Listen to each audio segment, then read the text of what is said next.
This is Jilani. पिछले class में हम लोग यूरोप के राष्ट्रवाद के बारे में पढ़े थे। थोड़ा सा हम लोग इंट्रोडक्शन किए थे, राष्ट्रवाद के बारे में जाने थे।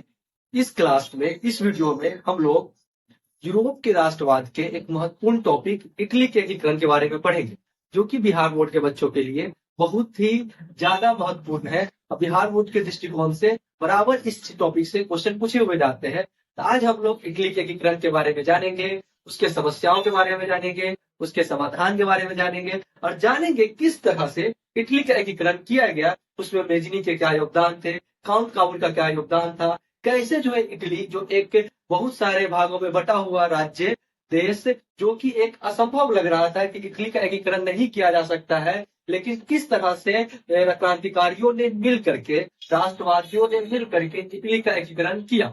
चलिए शुरुआत करते हैं आज का टॉपिक, इटली का एकीकरण।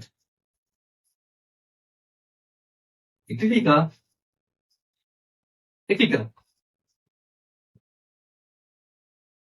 अगर इटली के एकीकरण को देखा जाए, इटली के एकीकरण में सबसे पहले कुछ समस्याएं सामने आ रही थी। अगर सबसे पहली समस्या की हम बात करेंगे, इटली के एकीकरण की पहली समस्या थी भौगोलिक समस्या।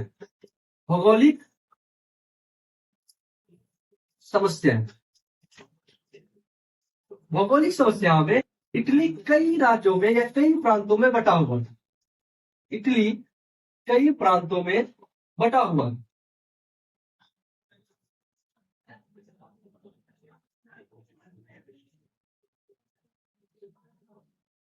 भौगोलिक समस्या में इटली कई प्रांतों में बटा हुआ था। आज हम जो इटली का वर्तमान स्वरूप देखते हैं, अगर हम 19वीं सेंचुरी के बाद 19वीं शताब्दी की बात करें, इटली उस समय इस तरह जो आज का वर्तमान स्वरूप में है वो नहीं दिखता था, बल्कि इटली कई भागों में बटा हुआ था, कई छोटे छोटे प्रांतों में बटा हुआ था।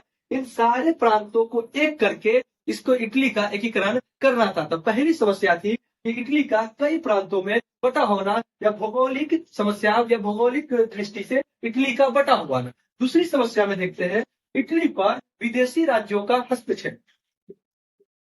इटली पर विदेशी राज्यों का हस्तक्षेप। फ्रांस और ऑस्ट्रिया जैसे राज्यों का, फ्रांस और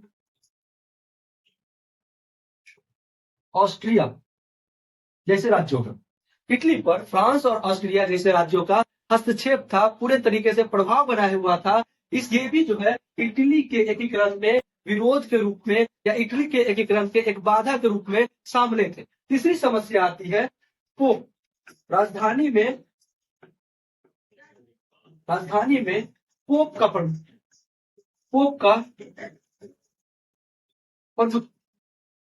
इटली की राजधानी रोम में पोप जो मतलब कह रहे क्या कि पोप जो है अपना प्रभुत्व बनाया हुआ था। वो चाह रहा था कि इटली का एकीकरण धार्मिक दृष्टिकोण से हो। इन तीन मुख्य समस्याओं के अलावा बहुत सारी प्रशासनिक समस्या भी इटली के रूप में थी, इटली के एकीकरण के बाधा के रूप में थी।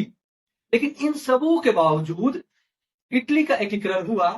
19वीं शताब्दी के आसपास से ही इटली में राष्ट्रवादी आंदोलन बढ़ने लगे। कहीं न कहीं इटली राष्ट्रवादी आंदोलन के चपेट में आ गया, जिसमें फ्रांस में हो रहे क्रांति, जो फ्रांस की क्रांति है, इसका भी महत्वपूर्ण प्रभाव पड़ा है। इसका भी प्रभाव इटली के एकीकरण में देखने को मिलता है। इनके अलावा जब नेपोलियन अपना सैन्य अभियान कर रहा था, तो सैन्य अभियान के दौरान जब उसने इटली पर कब्जा किया, उसने इटली को 3 प्रांतों में बांट दिया और वहां पे प्रशासनिक सुधार करके, वहां की जो है यातायात की सुधार करके, चुस्त दुरुस्त करके पूरे इटली को एक शासन के अधीन लाने का प्रयास किया।